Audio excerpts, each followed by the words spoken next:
Seja muito bem-vinda a mais uma live Zen. Para quem não me conhece, eu sou a Ana Torquete.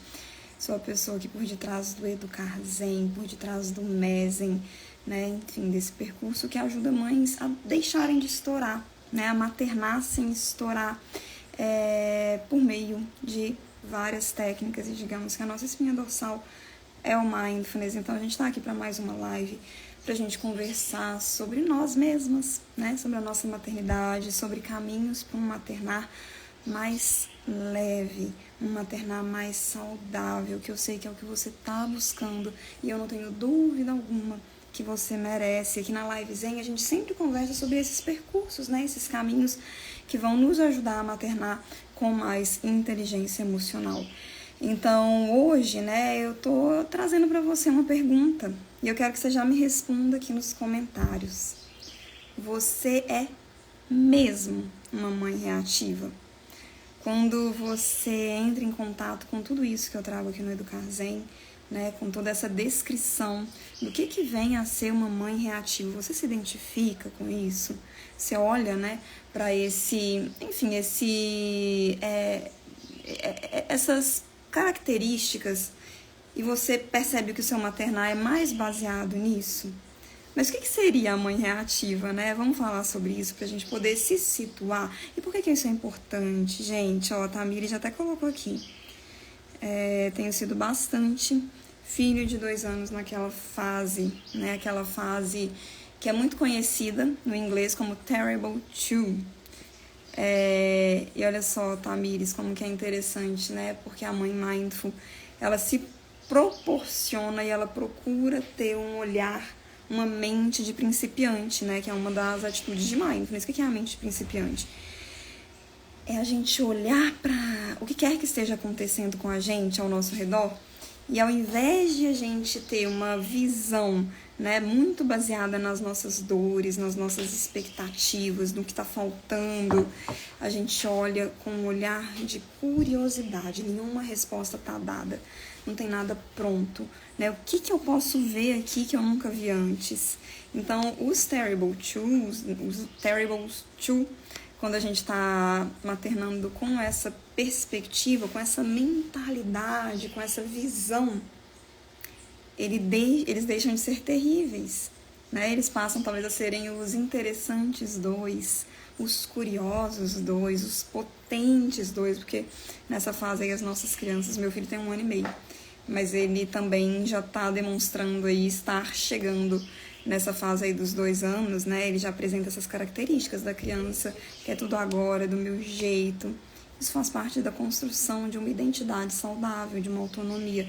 Mas é desafiador pra gente lidar com isso, né? Aquele tiquinho de gente ali achando que manda na gente, é mais ou menos isso que a gente sente, não é?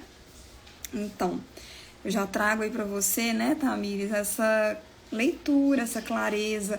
Porque o que acontece? Muitas vezes as pessoas acham que a mãe reativa é estritamente a mãe que está gritando com o filho. E, gente, esse é, digamos assim, né, a ponta do iceberg da mãe reativa. Mas tem muitas outras coisas pra gente poder pensar aqui juntas a respeito disso. E é esse o meu convite pra você hoje. Será que você é uma mãe reativa, Ana? Eu não grito, eu não estouro. Mas será que ainda assim tem alguma reatividade aí acontecendo nessa maternidade que tá dando tom para suas ações, para os seus sentimentos? Então eu quero que vocês me contem aqui, quando a gente fala em maternidade reativa, ser uma mãe reativa, você se identifica com isso? Você fala assim, eu acho que eu sou uma mãe reativa. Talvez você tenha até certeza, né? Eu sou uma mãe reativa. Como é que funciona aí pra você essa questão? E, gente, quando a gente cuida desse aspecto da nossa reatividade, não vai significar que todos os problemas da maternidade eles vão se resolver, né? Não funciona assim. Tem muitas coisas que não estão sob o nosso poder, que não cabem, enfim, não somos nós que decidimos como elas vão acontecer, né? Qual que vai ser o ritmo delas, como que as coisas serão, muitas coisas. Maternidade, ela pá na nossa cara em relação a isso. Ela joga isso na nossa cara, que a gente não tá no controle de muitas coisas, né? Assim, Mas quando a gente cuida da nossa reatividade, no sentido mais complexo e amplo, que é o que a gente vai falar aqui hoje, que está muito além do gritar, né, do ficar com raiva, do estourar, do até dar uma palmada na criança, está muito além essa reatividade. Então, quando a gente consegue cuidar disso, os problemas talvez sigam sendo até os mesmos. Eu não posso te prometer que se você se engajar aqui comigo no Educar Zen e aprender a deixar de ser uma mãe reativa, eu não posso te dizer assim, olha, seus problemas vão estar solucionados. Eu estaria te vendendo uma ideia que eu não tenho nem na minha própria vida o poder, né, de colocar em prática. Mas eu posso te garantir que, sabendo cuidar das suas emoções, conhecendo a sua própria mente, entendendo os seus gatilhos, você vai aprender a estar muito mais serena, presente, gentil nos seus problemas, não só com o seu filho, mas com o seu companheiro, com você mesmo, com as pessoas ao seu redor, com a escola, enfim, com tudo isso que envolve a maternidade. Tamires falando, eu tô querendo uma maternidade mais leve. Muitos dias eu consigo redirecionar, mas quando eu tô no meu limite, acredito que fico mais reativa. A Ana Paula falando que ela é. E é isso, né, Tamires? Assim, a reatividade, ela não é sobre as coisas estarem bem. E a gente consegue estar tranquilo quando as coisas estão bem. Né? A gente fica muitas vezes esperando exatamente isso. Que as coisas estejam bem para que a gente deixe de ser reativa. A gente fica esperando que o nosso filho se comporte melhor, que ele seja uma criança que me chama menos, que grita menos, que demanda menos. Só que a questão da nossa reatividade, ela está intrinsecamente relacionada ao nosso universo interno, a quem a gente é internamente, a como a gente lida com as vozes na nossa cabeça, com as questões da vida que acontecem aí o tempo todo. Então, deixar de ser uma mãe reativa não tem muita relação com conseguir estar bem quando tudo está bem. Deixar de ser uma mãe reativa tem relação íntima com conseguir fazer limonada do limão exatamente na hora que a vida está azedada. Vê se isso faz sentido para vocês. Me contem aqui nos comentários se está fazendo sentido. Tá bom? E antes de eu continuar aqui na nossa live, eu vou fazer duas coisas. Primeiro, dá um golinho nessa água aqui.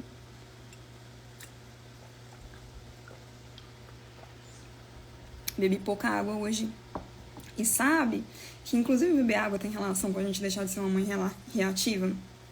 Às vezes a gente não tá fazendo o mínimo por nós mesmas, o básico do básico, né? Acabei de me dar conta que hoje eu bebi pouquíssima água. E se a gente não está fazendo o mínimo, do mínimo, que é nos dar, nos oferecermos autocuidado nesse sentido mais básico mesmo, né, gente? Beber uma água. Você está se hidratando? Fica aí essa pergunta. Quando a gente não está hidratada, você sabe que seu corpo ele fica todo, né? Ele fica mais reativo, assim, ele fica, por exemplo, você tem grandes chances de ter aí processos mentais menos fluidos. Seu corpo ele tá estancado, né?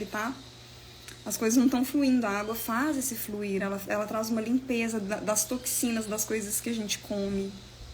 Então, assim, começar a deixar de ser uma mãe reativa passa por você olhar para suas necessidades mais básicas e garantir que elas estão sendo atendidas na medida do possível. Eu sei que às vezes, por exemplo, a questão da privação do sono. O sono é uma necessidade básica e que nem sempre, eu posso falar até por mim, né? Eu não consigo ter essa necessidade totalmente suprida.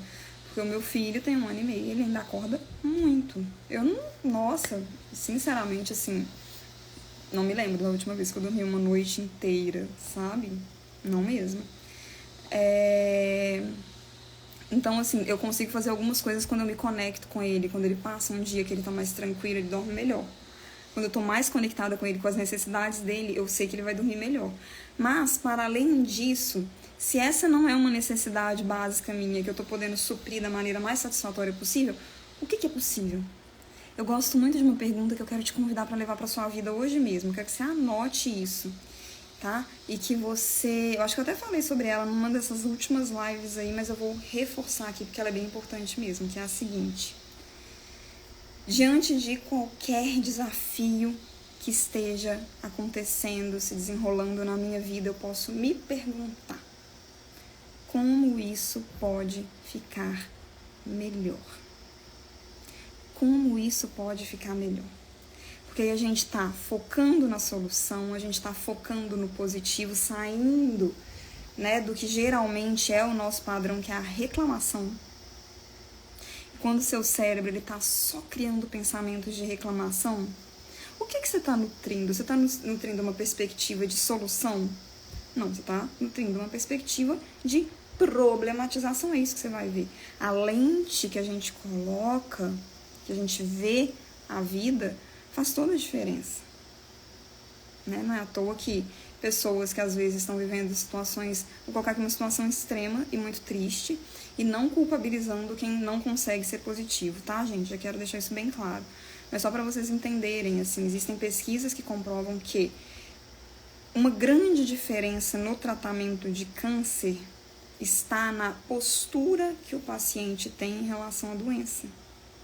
Pessoas que são mais otimistas, que conseguem olhar o copo cheio, que conseguem aprender lições naquilo ali, são pessoas que conseguem geralmente prosperar mais nesses tratamentos. E isso acontece na vida de todo mundo, né? Então,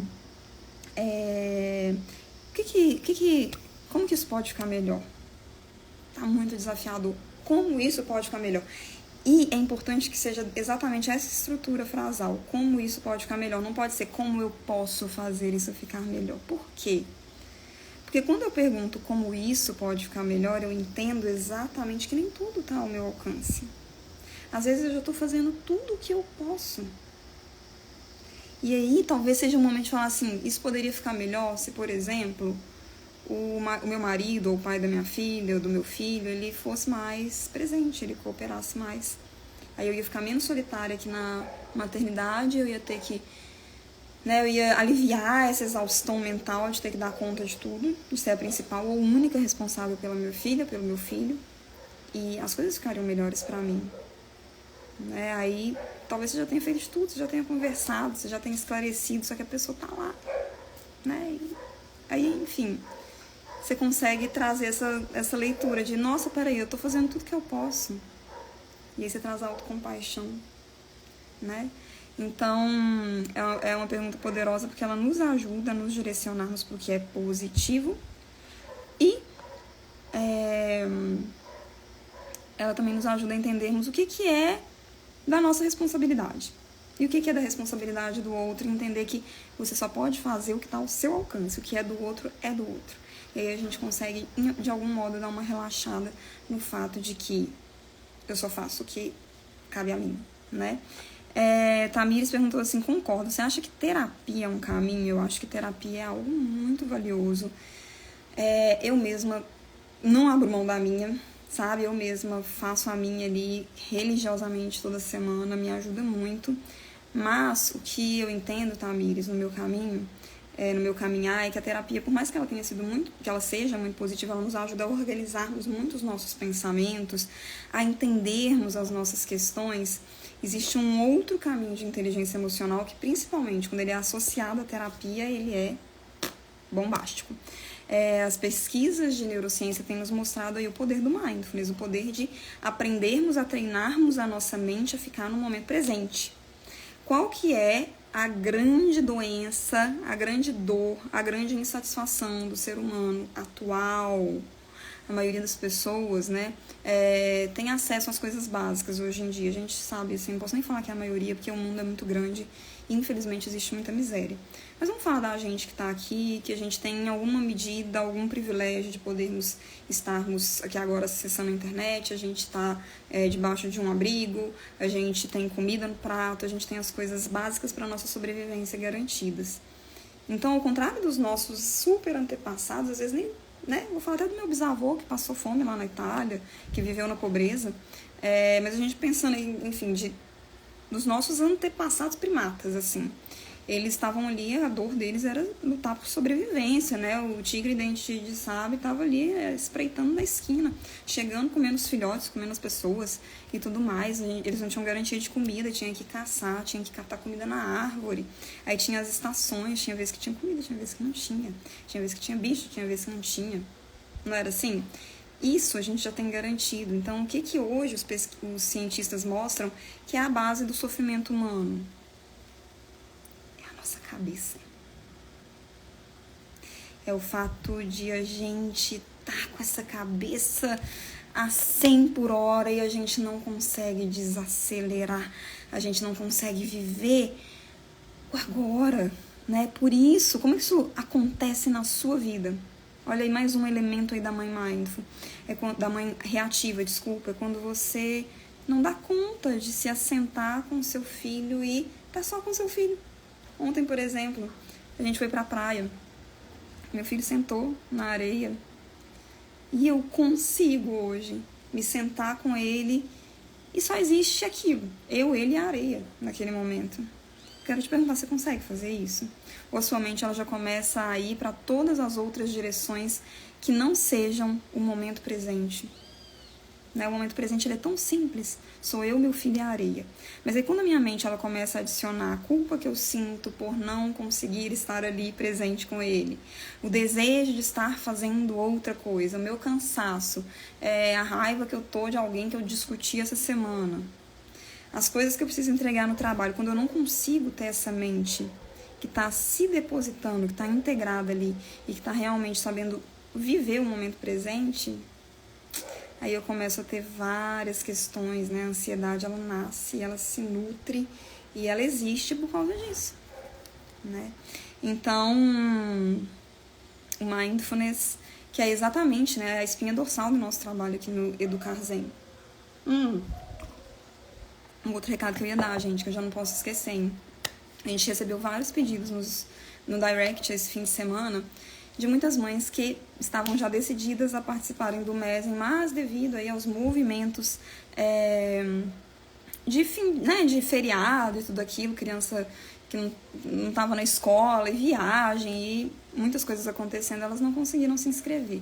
Então a gente está abrindo uma exceção, a gente nunca fez isso antes, não sei se a gente vai voltar a fazer algum dia, mas só nessa segunda-feira as vagas, tá? A gente abriu mais 5 vagas, pouquíssimas vagas, eu nem sei se já esgotaram ou não, tenho até que olhar, tô aqui falando com vocês sem saber mesmo se já se esgotaram ou não, mas a gente tá aí com as matrículas reabertas para pouquíssimas mães, então assim, se você quer aprender a viver com essa presença que eu tô descrevendo aqui agora, que vai muito além de estourar, né, gritar, bater no seu filho, é a ponta de um iceberg muito mais profundo. Então não perde seu tempo, você vai lá no link da minha bio, se inscreva. Se tiver qualquer problema, qualquer dificuldade para poder se inscrever, me procura a minha equipe que a gente vai te ajudar, tá bom? Mas voltando aqui agora, eu quero que vocês coloquem perguntas aqui, tragam, eu tô com um filtro aqui, coloquei segunda-feira, tá? Eu quero que vocês tragam aqui questões, né? Traz aqui, enfim, contextos que vocês estão vivendo aí pra gente poder analisar a reatividade desses contextos. Me contem aqui. Mas uma coisa que eu quero falar muito, tá? Eu já falei aqui pra vocês, por exemplo, sobre a falta de autocuidado, né? Que é algo básico que a gente realmente, assim, a gente às vezes abre mão na maternidade. Então, às vezes, a gente não tá nem bebendo água, a gente não tá comendo uma comida que presta. A gente vai, nosso filho começa... Vê se você se identifica com isso daí, porque eu passei por isso. E eu ainda tô num processo de reverter isso, tá? Assim, só pra lembrar vocês que aqui ninguém é perfeito. Meu filho começou a introdução alimentar. No que meu filho começou a introdução alimentar, isso mais de um ano atrás, eu comecei a me envolver muito com aquele processo, a fazer as comidinhas, não sei o que, 1 milhão de lanches por dia, escolhendo ingrediente. Eu acho que é muito importante, né? Alimentação pra mim é um valor, assim, é uma coisa que eu acho que faz todo sentido, assim, pra nossa saúde, tenho certeza, né? Enfim, a ciência não nega. E nesse processo de olhar muito pra alimentação do Francisco, sabe de qual alimentação que eu esqueci? Adivinha? Adivinha quem começou a comer um monte de porcaria, porque, enfim, não faz nem sentido, né? Porque eu poderia até fazer uma comida pra mim, pra ele, deixar dele sem sal. Era possível, eu sei que muitas mães fazem isso.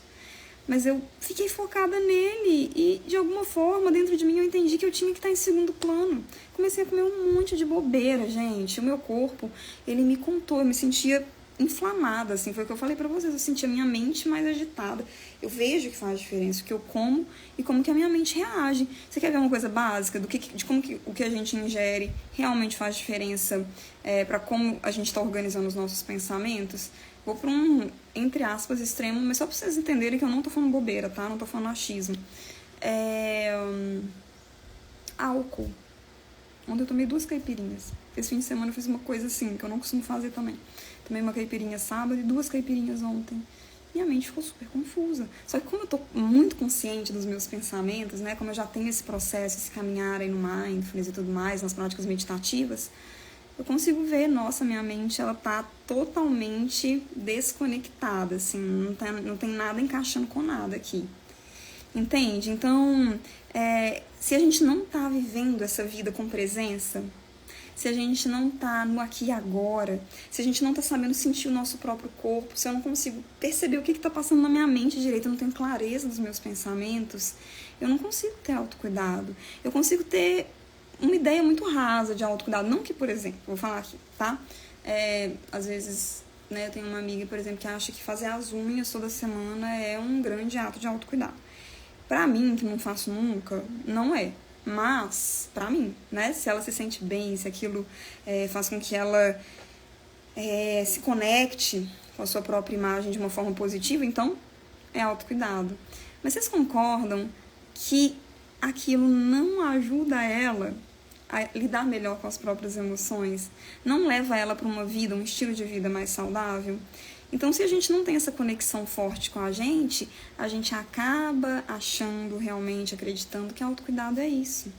É fazer as unhas. Volto a dizer, não que não seja, mas só isso, né? Só isso pode ser até um carinho ali no seu ego, na sua autoimagem, no que você vê no espelho.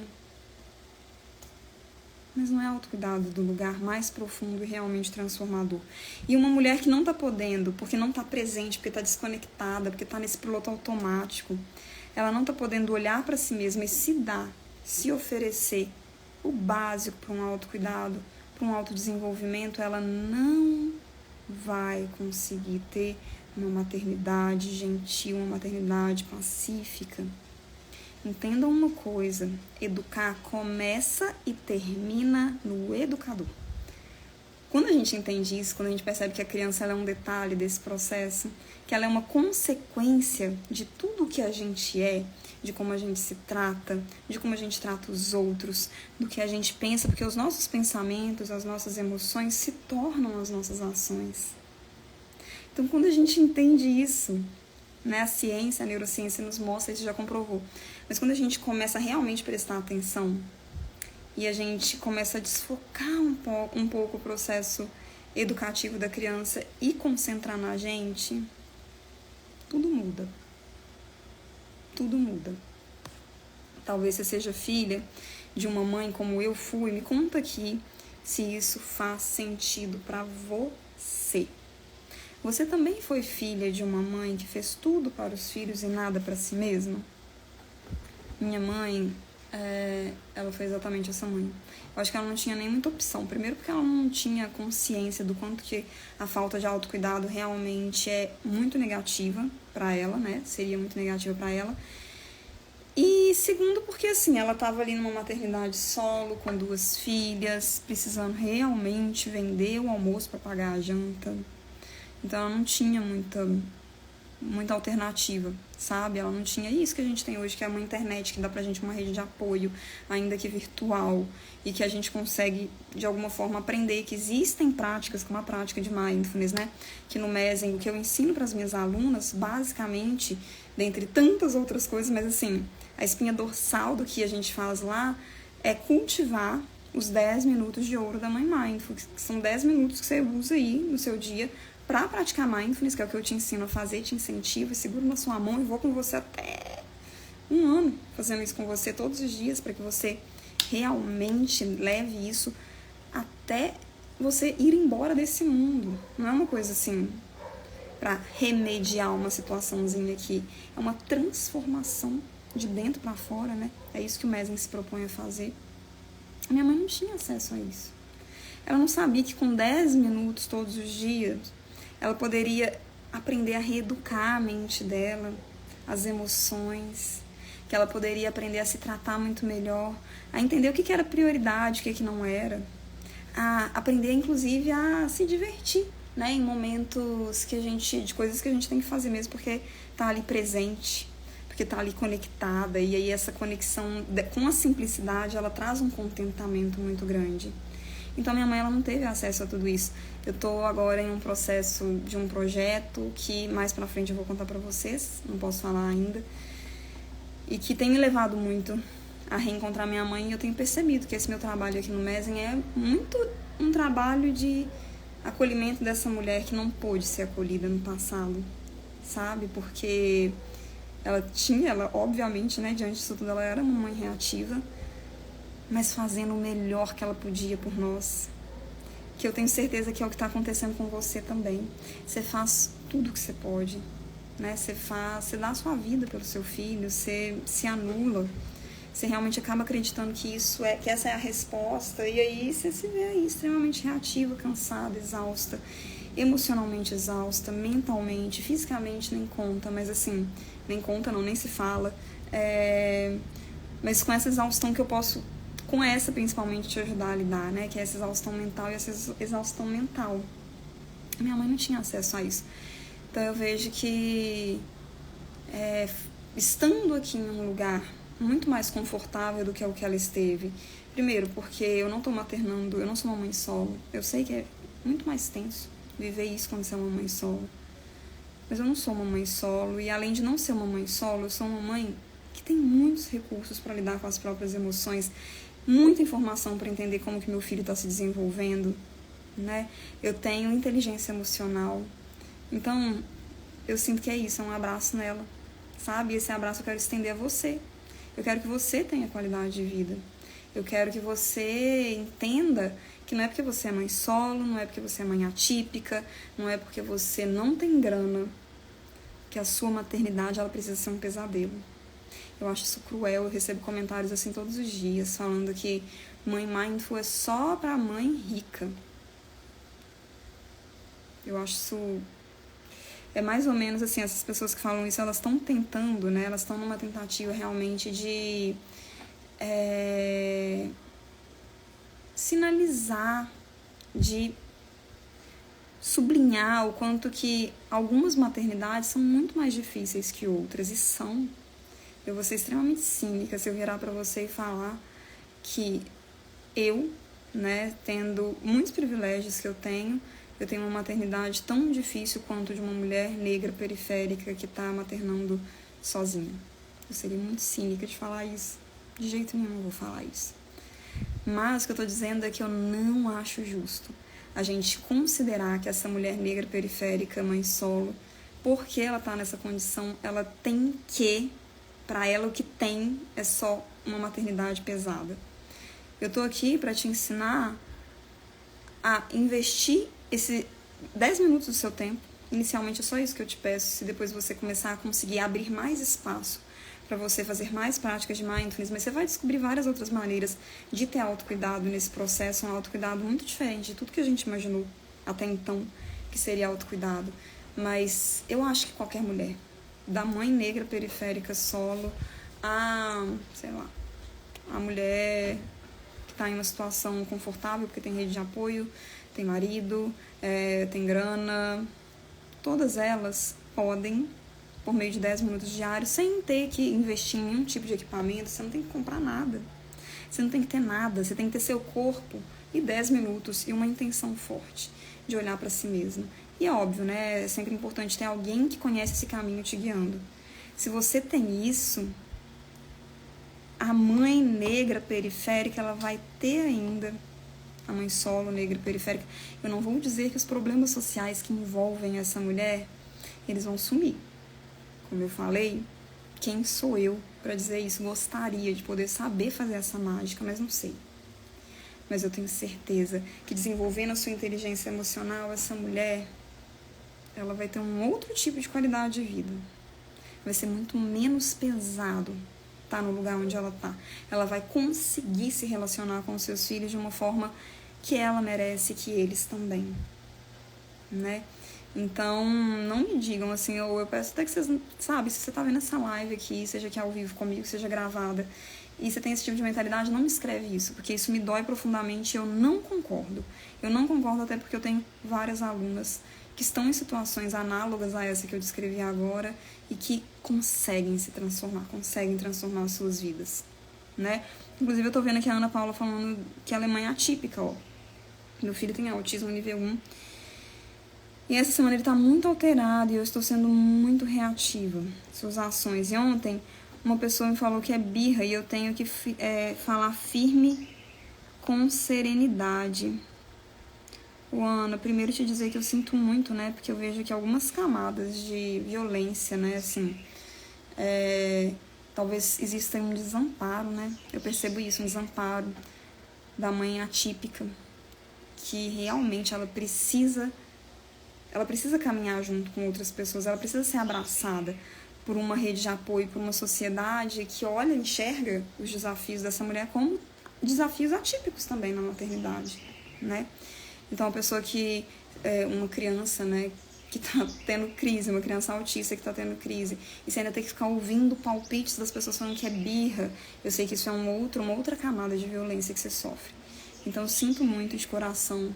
E é o que eu estava dizendo agora, né? Aprenda a se manter o mais equilibrada possível. Isso não é uma demanda a mais que eu coloco nas suas costas.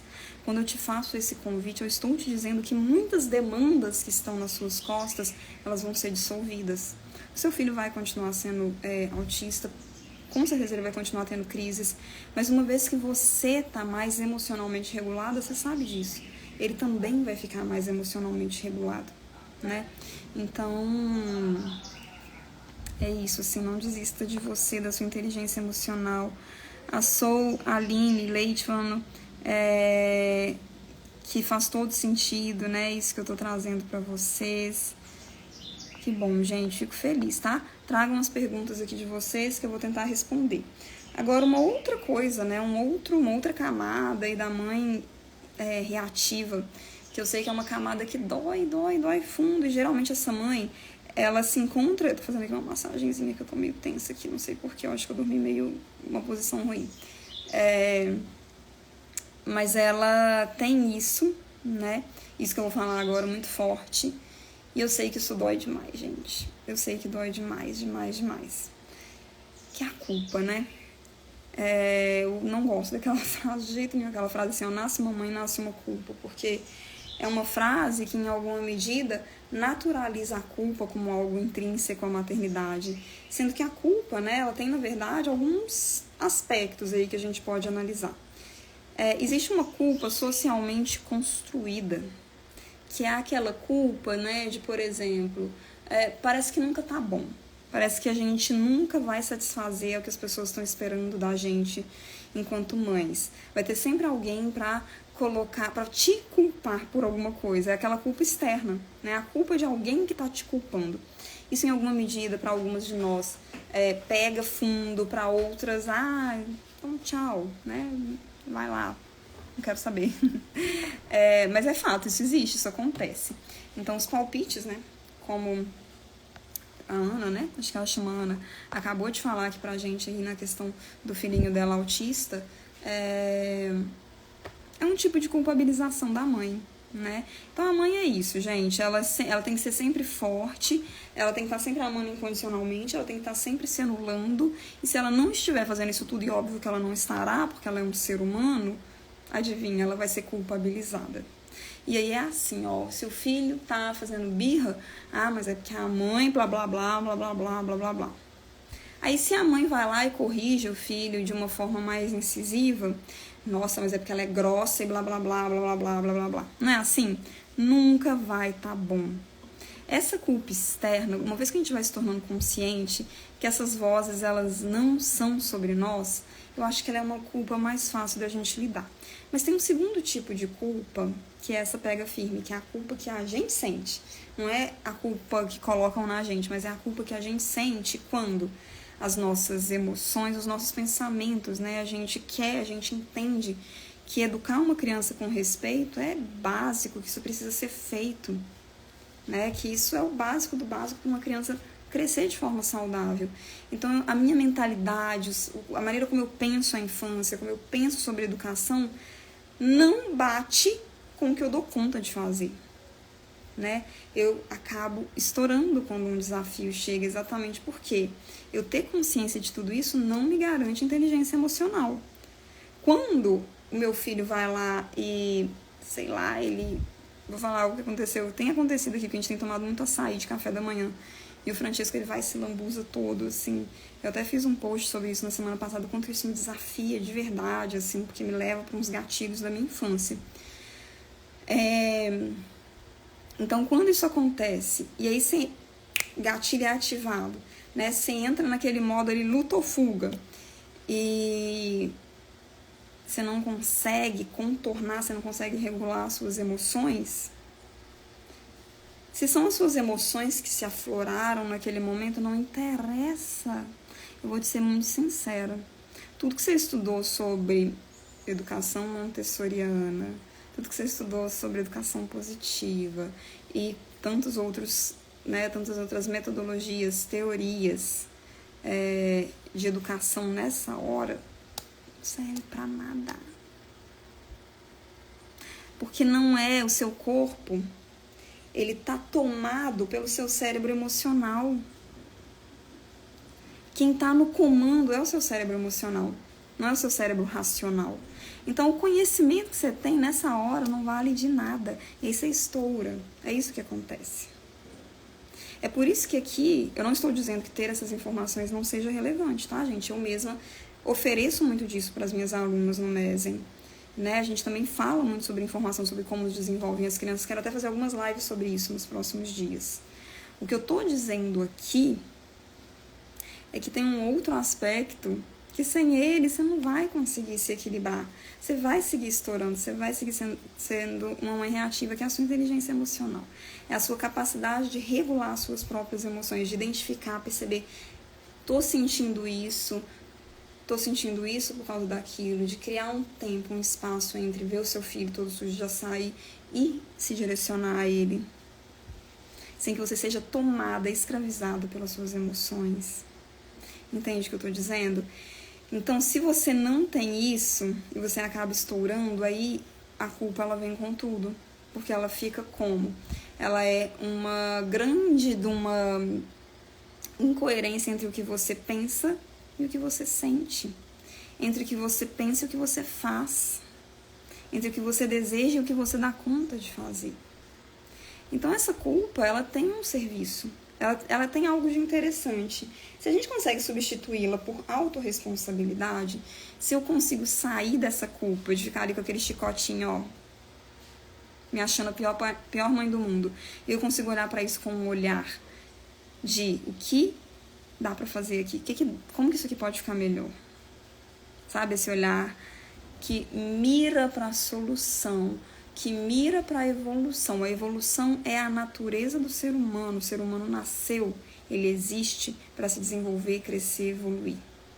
Então, se eu miro nisso, no meu crescimento, ao invés de ficar aqui apegada a como eu sou a pior mãe do mundo, que não sou, mas me achando e nutrindo isso e, enfim, tornando a minha cabeça o pior lugar do mundo para se estar, se eu consigo fazer isso aqui, aí é isso. Aí eu venho para programas como o MESEN, eu aprendo realmente a lidar com as minhas emoções e a mudar a minha realidade, né? Então eu costumo falar que a culpa materna, ela é, na verdade, essa culpa que a gente sente quando a gente erra, e essa mente extremamente verborrágica, essa mente extremamente agressiva, que fica repercutindo esses acontecimentos incansavelmente, isso que é a reatividade da mãe contra ela mesma. A gente não é reativa só contra os nossos filhos, a gente é reativa contra nós mesmas. Talvez a pior vítima da nossa reatividade sejamos nós. Né? Quando eu te digo aí da questão do autocuidado, da falta de autocuidado, por exemplo, né? De como a gente se anula achando que assim a gente está maternando, somos a mãe número 1 do mundo, porque eu estou vivendo para o meu filho, né? Como que a gente se culpa todas as vezes que a gente erra. Eu quero que você entenda que toda essa reatividade que você sente, a primeira pessoa que sofre as consequências disso nem é o seu filho, é você mesmo, né? E aí a gente já vai encerrando essa live, mas eu quero deixar isso claro para vocês, tá? Essa falta de presença, essa mente extremamente verborrágica, essa falta de capacidade, de inteligência emocional, essa culpa que não te deixa em paz, você não lembrar de beber um copo d'água, você atrelar autocuidado a meramente questões estéticas ou a sair para tomar uma cerveja com suas amigas. Isso tudo tá te afundando na reatividade com o seu filho. Então, volto a te convidar. Se você tá aqui nessa live é porque eu sei que tá fazendo sentido, isso tudo é porque você quer mudar de vida, né? Vai lá, o Mezen hoje a gente consegue fazer para vocês no boleto, tá? Então não tem desculpa, Ana, não tenho crédito no cartão, mas você pode fazer no boleto. Faça esse compromisso com a sua saúde mental, com o seu bem-estar, com o seu maternar e veja florescer um outro tipo de criança na sua vida, porque o seu filho, ele é o espelho de quem é você. Ele não aprende o que você está dizendo, ele aprende o que ele está vendo que você é. É o que você é o que provavelmente ele vai se tornar. Sabe a música da Elis Regina, ainda somos os mesmos e vivemos como os nossos pais? É muito sobre isso. Então, vamos fazer da nossa melhor versão, né, algo possível para nós mesmas e para as nossas crianças. E assim a gente vai, de alguma forma, mudando, revolucionando, criando uma nova maneira da gente estar na nossa maternidade. Volto a dizer, você pode fazer em até 12 vezes de R$99, né? R$99, eu acho que hoje em dia, se você sair para comer uma pizza com sua família, você não paga isso, né? Assim, então, assim, é um investimento que não tem esse preço, mas ele não tem, o valor dele é inestimável, porque é realmente sobre a inteligência emocional, sobre educar uma criança em um ambiente emocionalmente seguro e as consequências disso, né, os benefícios disso é para a vida toda. Se você teve uma mãe reativa, se você teve um pai reativo, se você viveu instável a sua infância inteira com medo de fazer qualquer coisa e receber um grito, e receber um xingo, e receber uma palmada, se você foi humilhado em diversos momentos, se você ouviu que esse teto aqui é meu e aqui você faz o que eu quiser, né? Se você apanhou, se bateram em você, você sabe do que eu tô falando, você sabe. Então é isso, eu espero vocês lá do outro lado. Eu tô falando isso tudo, mas assim, sinceramente, eu não sei se as vagas já esgotaram, tá? Se tiverem esgotadas, se você não conseguir fazer a sua inscrição na hora que você sair daqui e você tiver realmente com muita vontade, me chama no inbox que a gente vai tentar resolver isso, mas eu não garanto, tá? A gente vai tentar, vou ver com o meu companheiro se vai ser possível. No mais é isso, a gente se fala ainda essa semana e a gente se vê. Um beijo pra vocês, até mais!